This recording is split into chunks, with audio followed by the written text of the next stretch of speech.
It gets them focused on the learning for the day. It gets them thinking. I use them as a bell ringer, oftentimes to sort of track their mind on what the topic will be for that day or what the unit will be if we're previewing a unit. You should do them because it gets them accountable as soon as they walk in and gets them their focus out of the hallway and into the classroom.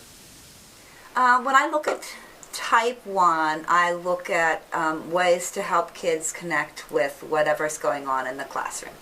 And it's a great way to start the class. It's just a fun way. Kids really love it too. It gets them to write, gets them to write down their thoughts.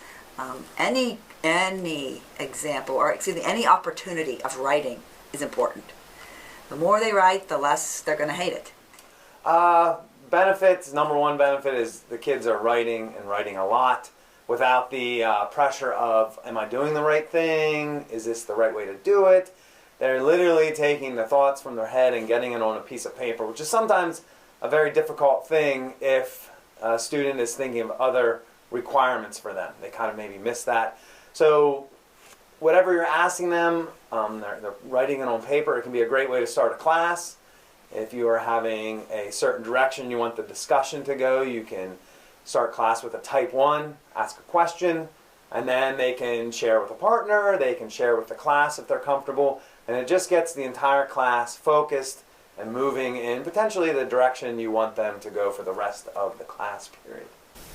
The type 1 writings I like a lot, and I think it's very easy for kids to do, especially considering that there's like not a right or wrong answer for them. I've always considered the type 1 to be the best way to get the kids to have some free-flowing ideas, just so they can start even thinking, maybe activating some prior knowledge, even if they're not right, even if they're kind of off base on, they at least have the opportunity to start jotting down some things and realizing, well, maybe I know a little bit about this that I more than I thought I did. So type 1 writings are basically just to get students ideas, so you can use them to know like what students have learned previously or what they're thinking about, or kind of ways to make connections with them.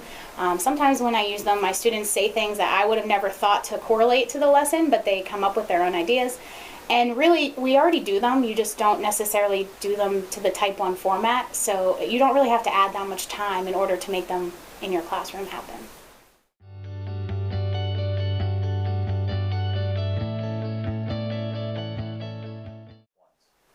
Hold the kids accountable.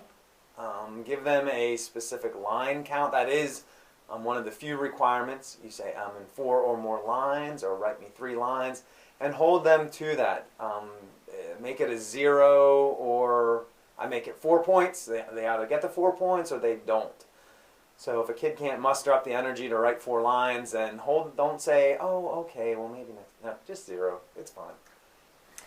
I think what teachers can do to get the most out of type 1s is to make them super thoughtful. You know, we all have those days where we just need to get something up there and write something down, but what we really need to do is focus on, does that type 1 lead into some sort of key point or some sort of idea that we want to grow off of for the rest of the lesson? Make sure you have a stamper, because the kids really work hard just to get that stamp when they've completed it.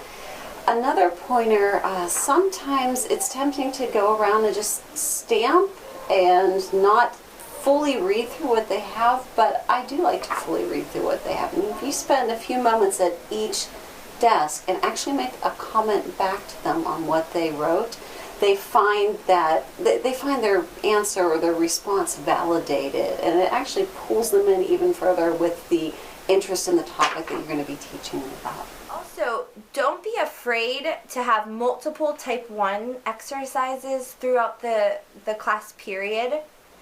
There are opportunities that come up that you might just want to say to students, spur of the moment. Open up your journal, open up to your Do Now pages, and respond. I think maybe you want to do that backward kind of thinking. What is it that you want your students to take away from whatever that learning is? And just preparing them for that might be one way to think about your type 1s. Sometimes people put them in just because they want to have a type 1, but if you have it directly related to your lesson, you can do it as a bell ringer. That's when I usually do mine. You can do it as an exit slip when students are leaving. You can do it in the middle of a lesson. Like yesterday I did this lesson and I thought, my kids aren't getting this. Their faces look completely blank. So I said, okay, everyone grab a pencil, and I passed out a sheet of paper and I gave them a type 1. And it helped me see where they were missing the information that I was trying to give them.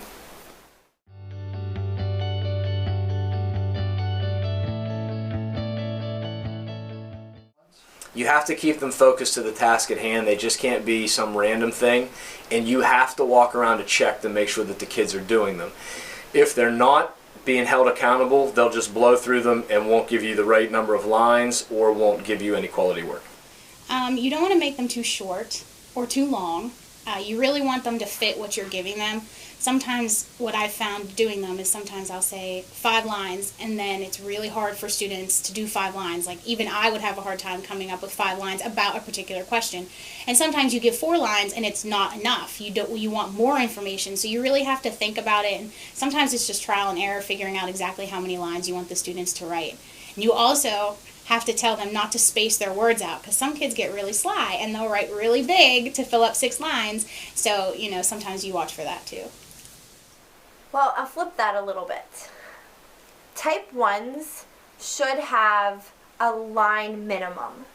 I would warn a teacher who was considering not giving a line minimum to definitely do so.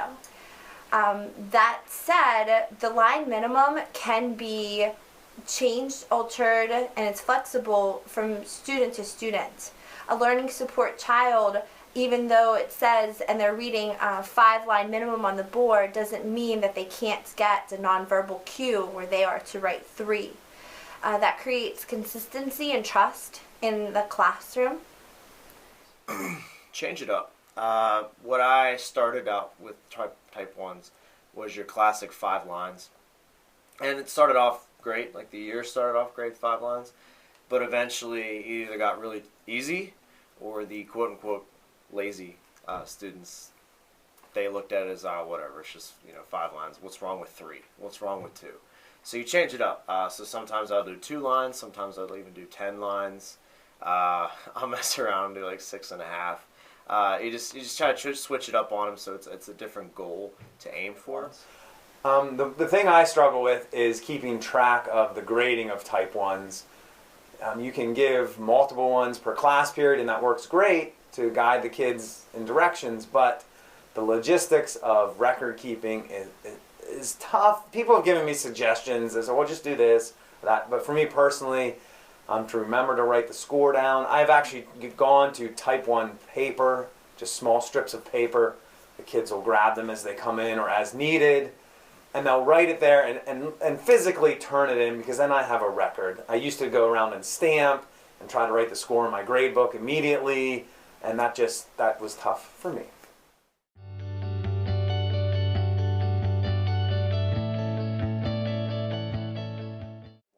I think they're good quality stuff. You can walk around, you can check them easy way to help build off that human lens and give them success in the classroom, because it ups their grade just by showing up and letting them know that you're thinking, that the students are thinking. One thing I want to share about type 1s is that if you want to set the standards for the students, if you say, hey, you have to have 5 to 7 lines, and you keep letting them get away with 3 lines, that's all you're going to get. So set your standards high, let them know your expectations when you start them, so that you can get what you really want out of it. They're easy. They're simple, to the point, and it's something that you get 0 or 4 points, and the kids know that. And I've had a lot of success, and it gives them a weekly grade. Usually I go a weekly grade of 16. I'm supposed to do 5 days a week, so I usually do 4 type 1s a week and then 1 type 2. Don't be afraid to do it. I think whenever I first started doing type 1s, I was a little apprehensive, because I guess being a science-minded person, I always think I need the right answer for stuff. But, I mean, half of the fun of science is not getting the right answer and looking for, okay, well, maybe that's not too far off, in a different way we can look at it. So it gives me an opportunity to look at the kid's perspective a little bit better that way, too. You don't want to utilize much more than 5 to 7 minutes at any given time with type 1 writing. And that's why they're so beneficial in any classroom, because they don't take much time. I would also suggest using some sort of record keeping And one way to do that is as you're going around and stamping the students' writing once they hit that line minimum, to also have a roster on a clipboard in your hand. That way you can check off the students' participation points, however you decided to do that in your classroom, and also recognize, acknowledge the student through that stamp. It's amazing how motivating a rubber stamp can be.